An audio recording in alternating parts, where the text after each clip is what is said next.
क्या उमर खालिद का यह गुनाह है कि वो एक मुसलमान है? क्या उमर खालिद का यह गुनाह है कि वो एक वामपंथी है? क्या उमर खालिद का यह गुनाह है कि वो प्रधानमंत्री नरेंद्र मोदी का आलोचक है? क्या उमर खालिद का यह गुनाह है कि वो भारतीय जनता पार्टी की नीतियों से इत्तेफाक नहीं रखता?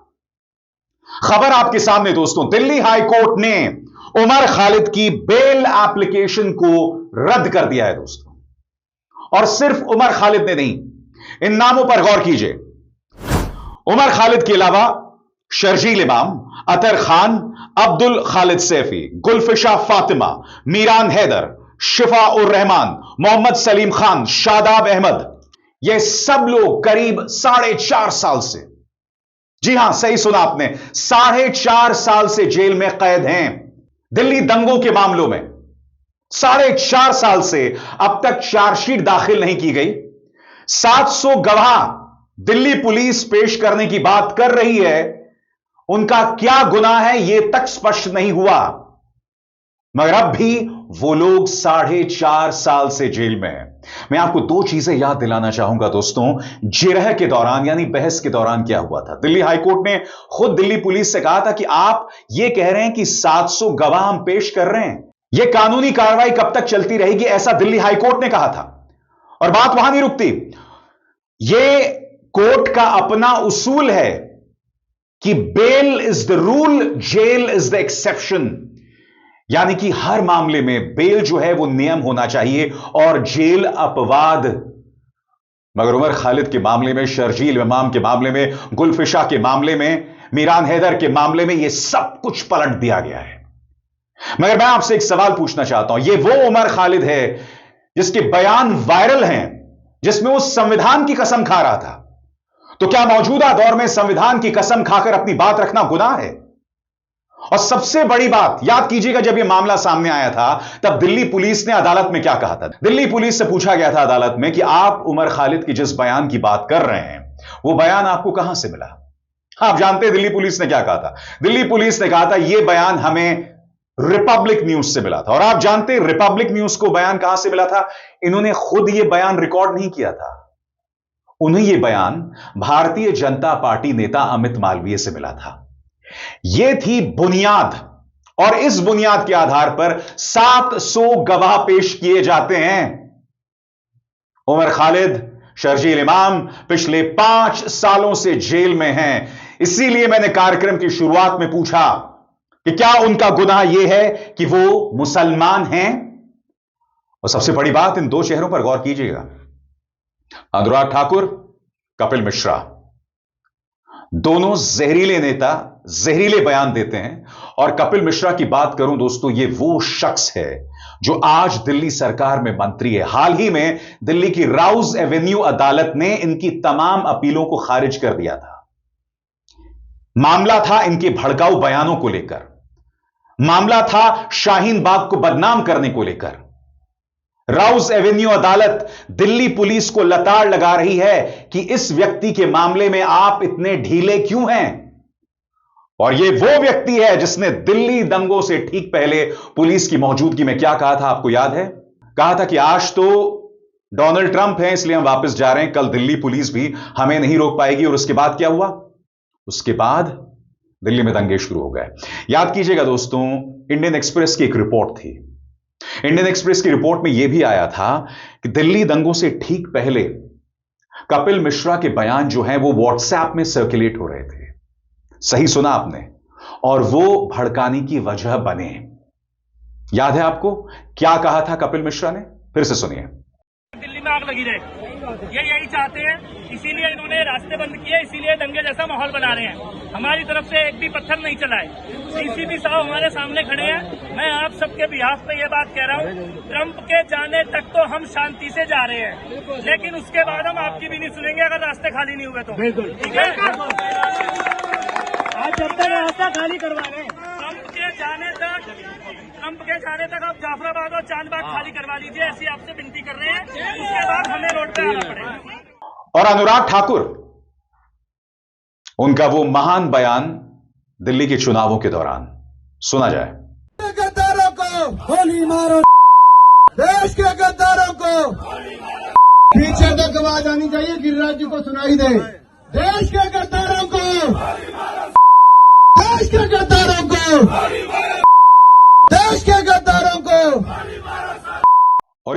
बाद क्या होता है, ये दो युवा सामने आते हैं, शाहीन बाग में और जामिया में जाकर गोलीबारी करने लगते हैं। यानी कि इस व्यक्ति के बयान के ठीक बाद दो युवा इंस्पायर होके गोलीबारी करते हैं। अब मैं आपसे एक सवाल पूछना चाहता हूं, यह सब हो रहा था दिल्ली दंगों से पहले, यानी कि साफ तौर पर दिखाई दे रहा है कि भारतीय जनता पार्टी के नेताओं की हरकतों की वजह से हालात बद से बदतर होते गए। मैं फिर आपसे पूछना चाहता हूं, दिल्ली पुलिस कपिल मिश्रा से पूछताछ करने को तैयार तक नहीं है। अनुराग ठाकुर, उनका तो कोई मामला कहीं कुछ नहीं है। याद है आपको, अदालत ने अनुराग ठाकुर के मामले में क्या कहा था कि अगर आप कोई बात मुस्कुराकर कह दें तो वो गाली नहीं रह जाती या वो आपत्तिजनक बात नहीं हो जाती। ये बात अदालत ने कही थी, मैं मजाक नहीं कर रहा हूं दोस्तों। अदालत ने अनुराग ठाकुर के नफरती भाषण के बारे में यह बात कही थी और इत्तेफाक देखिए, इन दोनों के बयानों के बाद दिल्ली में दंगे शुरू हो जाते हैं। इनके बयानों का असर युवाओं पर पड़ा, यह हमने साफ तौर पर देखा। उमर खालिद का कौन सा बयान था जिसके चलते दिल्ली में दंगे शुरू हुए?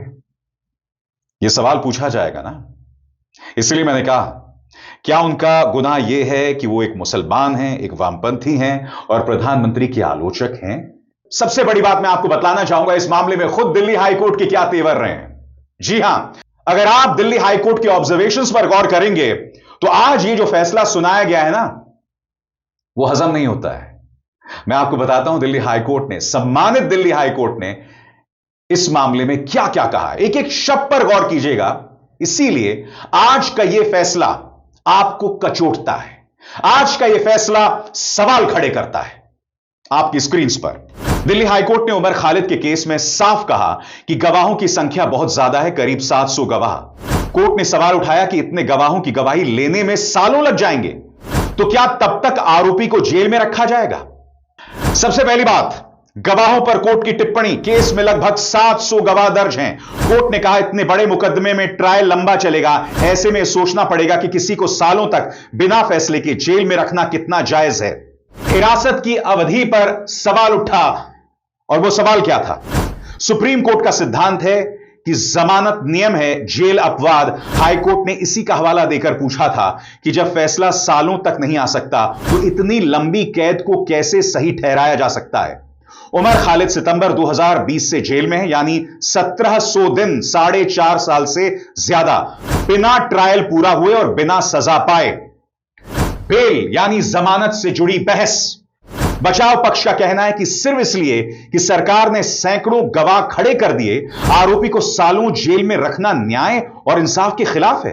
कोर्ट ने भी माना कि इतने गवाहों की वजह से मुकदमा अनिश्चित काल तक लटका रहेगा और इस बीच आरोपी को अनंत काल तक कैद में रखना ठीक नहीं है। सीधे शब्दों में हाईकोर्ट ने माना कि 700 गवाहों वाला इतना लंबा मुकदमा आरोपी को बिना ट्रायल के जेल में रखने का औचित्य नहीं बनाता और ऐसे हालात में जमानत का सिद्धांत लागू होना चाहिए।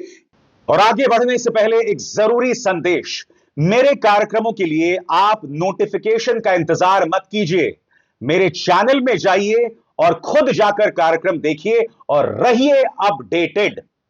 और हां, ज्वाइन कीजिए मेरा चैनल, देखिए यह जरूरी संदेश। स्वतंत्र और आजाद पत्रकारिता का समर्थन कीजिए, सच में मेरा साथी बनिए। बहुत आसान है दोस्तों, इस ज्वाइन बटन को दबाइए और आपके सामने आएंगे ये 3 विकल्प, इनमें से एक चुनिए और सच के इस सफर में मेरा साथी बनिए।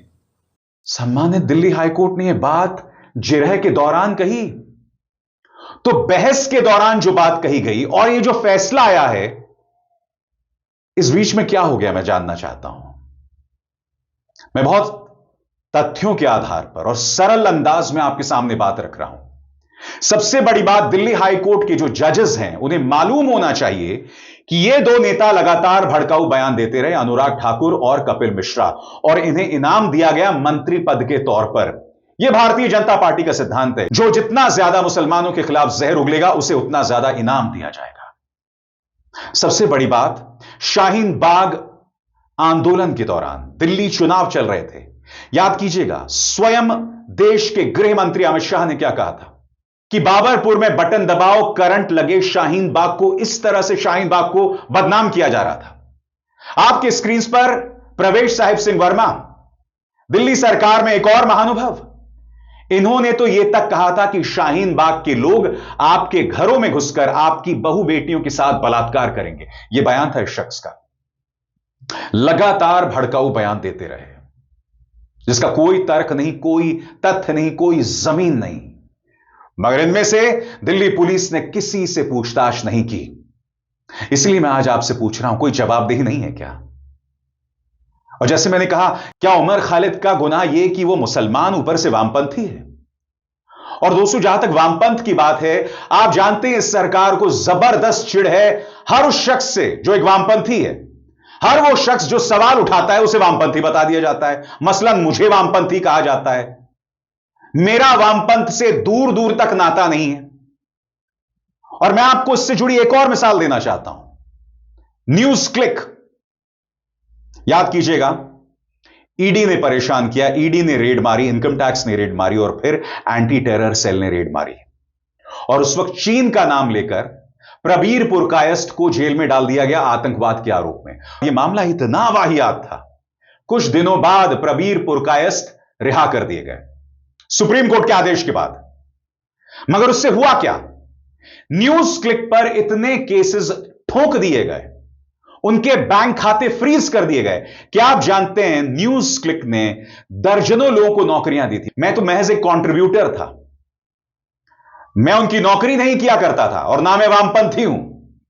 मगर मैं उस देश में विश्वास करता हूं कि आप चाहे दक्षिणपंथी हो, मध्यपंथी हो, वामपंथी हो, आप सब आपसी वैचारिक मतभेद होने के बावजूद एक दूसरे से बातचीत कर सकते हैं, साथ काम कर सकते हैं। मैं अपने आप को एक मध्यपंथी मानता हूं, मगर प्रबीर पुरकायस्थ वामपंथी हैं।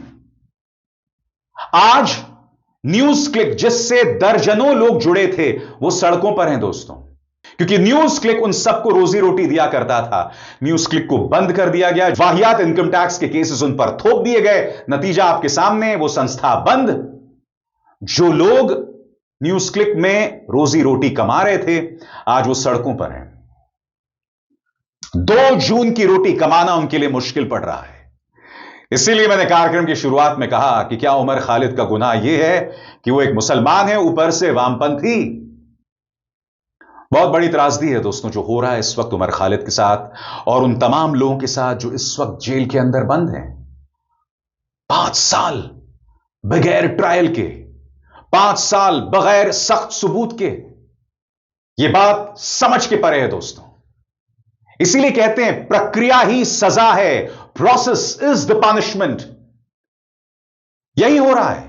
आप इंसान को बदनाम कीजिए, जी हां, लगातार बदनाम कीजिए, उसके चरित्र पर सवाल उठाइए और फिर उसे इस तरह से जेल में डाल दीजिएगा। मैं आपसे एक सवाल पूछना चाहता हूं, जब न्यूज क्लिक के खिलाफ पूरा अभियान चला था गोदी मीडिया में, भारतीय जनता पार्टी के नेता बड़े बड़े प्रेस कॉन्फ्रेंसेस करते थे, तब किस आधार पर उन्हें टारगेट किया जा रहा था? कि वो चाइनीज एजेंट हैं, चीन के नाम पर, यानी कि चीन के नाम पर टारगेट करना। मगर अब वो चीन जो गालवान घाटी में हमारे 21 जवानों की शहादत के लिए जिम्मेदार है, वो चीन जिसने ऑपरेशन सिंदूर में पाकिस्तान की मदद की, उस चीन में प्रधानमंत्री जाते हैं और एससीओ की बैठक में शिरकत करते हैं और चीन से कोई सवाल भी नहीं पूछा जाता कि आपने ऑपरेशन सिंदूर में पाकिस्तान का साथ क्यों दिया था? क्योंकि धंधा जरूरी है। कुछ दिनों पहले तक अमेरिका मसीहा था और चीन खलनायक। अब बाजी पलट गई है, अब चीन दोस्त है और अमेरिका खलनायक। भारतीय जनता पार्टी और गोदी मीडिया इस देश की जनता को मूर्ख समझना बंद कीजिए। ना फॉरेन पॉलिसी में कोई निरंतरता है, ना इंटरनल पॉलिसी में कोई निरंतरता है। आपके सामने क्या चल रहा है हम सब देख रहे हैं और यह अपने आप में एक बहुत बड़ी त्रासदी है जो हो रहा है उमर खालिद के साथ। मैं उम्मीद करता हूं कि सुप्रीम कोर्ट में उन्हें न्याय मिलेगा। मैं सिर्फ उम्मीद ही कर सकता हूं और इस लम्हे में मेरी पूरी सहानुभूति उनके परिवार के साथ, उनकी मां के साथ, उनकी बहन के साथ। मैं ये उम्मीद करता हूं कि इंसाफ का सूरज कभी ना कभी तो उनके लिए उगेगा, मगर मैं नहीं जानता हूं कब दोस्तों, मैं नहीं जानता हूं कब। अभिसार शर्मा को दीजिए इजाजत। नमस्कार।